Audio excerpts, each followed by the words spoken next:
क्या आपने कभी सोचा है आरबीआई की रेपो, रिवर्स रेपो, एसडीएफ ये सब चीज़ें क्या हैं? मैंने एक वीडियो किया था जिसमें मैंने आरबीआई की मॉनेटरी पॉलिसी को समझाया था। उस वीडियो का लिंक मैं डिस्क्रिप्शन बॉक्स में नीचे दे रही हूँ, आप उसको देख सकते हैं। मोटा-मोटा आरबीआई मॉनेटरी पॉलिसी बनाता है क्योंकि सरकार ने आरबीआई को काम दिया हुआ है कि वो इन्फ्लेशन को, महंगाई को कंट्रोल में रखे, बिना ग्रोथ को इफ़ेक्ट किए। उसके लिए सरकार ने आरबीआई को इन्फ्लेशन का टारगेट दिया है 4%, जिसका लोअर सीलिंग या जितना नीचे जा सकता है वो है 2% और हायर सीलिंग अपर सीलिंग है 6%। अब आरबीआई उसको कैसे कंट्रोल करता है? उसके लिए आरबीआई के पास इंस्ट्रूमेंट्स हैं, हथियार हैं। सबसे बड़ा हथियार क्या है? वो है लिक्विडिटी एडजस्टमेंट फैसिलिटी, लैफ।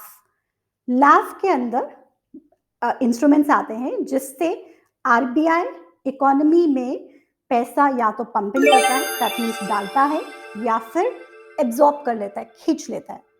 वो कैसे करता है? एग्जाम्पल देती हूँ। रेपो से स्टार्ट करते हैं। रेपो का मतलब है रीपरचेज अग्रीमेंट। ये क्या है? ये एक ऐसी फैसिलिटी है जिसके तहत बैंक्स ने इन्वेस्टमेंट की है गवर्नमेंट सिक्योरिटीज में या अदर सिक्योरिटीज या अदर इन्वेस्टमेंट्स, वो आरबीआई को बेचते हैं और अग्रीमेंट करते हैं कि हम अगले दिन या जो भी टेन्योर रहेगा टर्म रेपो में, जैसे फॉर एग्जांपल एक टाइम के बाद हम आरबीआई से वापस खरीद लेंगे। उसके बीच का जो डिफरेंस रहेगा वो रहेगा इंटरेस्ट रेट जो बैंक्स को आरबीआई को देना है। सो repo is a repurchase agreement wherein banks borrow from RBI against government securities और other approved securities। बैंक्स ऐसा क्यों करेंगे? देखिए, बैंक्स का क्या काम है कि हम सबसे डिपॉजिट लेते हैं in the form of current account जिसमें वो जीरो इंटरेस्ट देते हैं, और in the form of savings account और फिक्स्ड डिपॉजिट। और उस पैसे को, थोड़ा पैसा आरबीआई को जमा कराते हैं सीआरआर के लिए, थोड़े पैसे से इन्वेस्टमेंट करके रखते हैं गवर्नमेंट सिक्योरिटीज में, गोल्ड में, थोड़ा पैसा अपने पास कैश में रखते हैं, और जो पैसा बच जाता है उसको आगे लोन पे चढ़ाते हैं। अब मान लीजिए सारे करंट अकाउंट वाले कस्टमर्स आ गए बैंक्स के पास और बोला हमें पैसा दो। अब बैंक्स ऑटो लोन वाले के पास जाकर तो नहीं बोलेंगे कि भैया एफडी वाला पैसा मांगने आ गया, दे दो। तो बैंक्स क्या करेंगे? बैंक्स को अक्सर ये प्रॉब्लम आती है, उनका काम है, उनकी भी वर्किंग कैपिटल है, तो बैंक्स आपस में एक दूसरे से बोरो करते हैं जिसे कहा जाता है कॉल मनी मार्केट। अब call money market demand and supply पे टोटली डिपेंडेंट है। अब आरबीआई इसको कंट्रोल कैसे करती है? बहुत चालाकी से। वो बैंक्स को उसने बोल के रखा हुआ है, भैया मैं आपको रेपो पे दे रहा हूँ 5.4% पे पैसा। आपको अगर कॉल मनी मार्केट में इससे महंगा मिल रहा है तो आप आकर मुझसे ले सकते हो। एक तरह से सीलिंग भी हो गई और मनी मार्केट को इनडायरेक्टली आरबीआई ने एक प्राइस सेट कर दी कि 5.4 तक आरबीआई कंफर्टेबल है, इतना इंटरेस्ट रेट होना चाहिए बिना कॉल मनी मार्केट को बहुत ज्यादा इंटरफेयर किए। रेपो एक तरह से एक फैसिलिटी होगी जिससे बैंक्स आरबीआई से बोरो कर सकते हैं। दूसरी चीज है जिसे कहा जाता है स्टैंडिंग डिपॉजिट फैसिलिटी, एसडीएफ। अब ये क्या है? ये एक वो रेट है जिसपे अगर बैंक्स को पास बहुत पैसा है, वो अपने पास रखने के बजाय, या उसको कॉल मनी मार्केट में अच्छा इंटरेस्ट नहीं मिल रहा है क्योंकि सबके पास बहुत पैसा है। जैसे मान लीजिए डिमोनेटाइजेशन के टाइम पर बैंक्स के पास बहुत सा पैसा हो गया था, तो आरबीआई इस फैसिलिटी से, जिसको पहले SDF has replaced reverse repo, तो एसडीएफ या फिर रिवर्स रेपो के अंडर बैंक्स ने आरबीआई को जमा कराया, आरबीआई उस पर ब्याज देता है।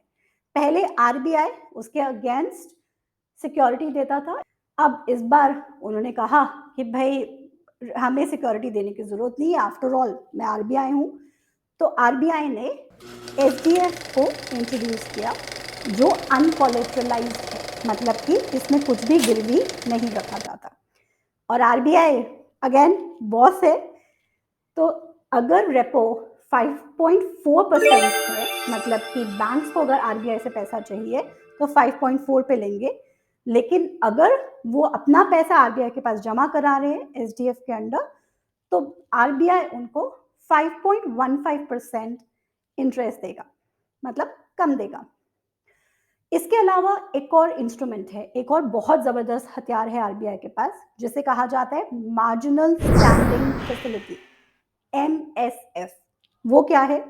देखिए, कॉल मनी मार्केट, रेपो, इन सब का टाइमिंग्स रहते हैं। जनरली 9 to 5 रहता है, या आरबीआई कुछ भी डिफाइन कर सकता है, आधे दिन की छुट्टी। अब मान लीजिए इंटरनेशनल मार्केट में कुछ हुआ है, या कस्टमर ने अचानक पैसा मांग लिया, कुछ भी, और बैंक्स को पैसा चाहिए, call money market has already closed और देयर इज लिक्विडिटी क्राइसिस, तो उसमें आरबीआई की एक स्पेशल विंडो एमएसएफ के अंदर जाकर बैंक्स अपने एसएलआर, स्टैट्यूटरी लिक्विडिटी रेशियो, मतलब थोड़ा पैसा बैंक्स को अपने पास गवर्नमेंट सिक्योरिटीज में या फिर कैश में या गोल्ड में रखना होता है। एसएलआर सिक्योरिटीज के 2% तक एक अपर लिमिट है, को गिरवी रखकर आप आरबीआई से पैसा बोरो कर सकते हो।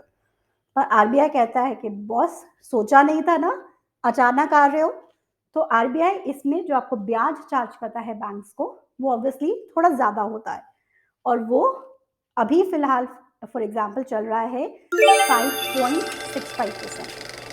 तो 5.65% एमएसएफ का अपर सीलिंग हो गया, एसडीएफ 5.15% तो एक लोअर सीलिंग हो गया। ये जो सीलिंग है, इसको कहा जाता है LAF corridor, liquid adjusting facility corridor, रास्ता, जिसके अपर लिमिट हो गया एमएसएफ, लोअर लिमिट हो गया हमारा एसडीएफ।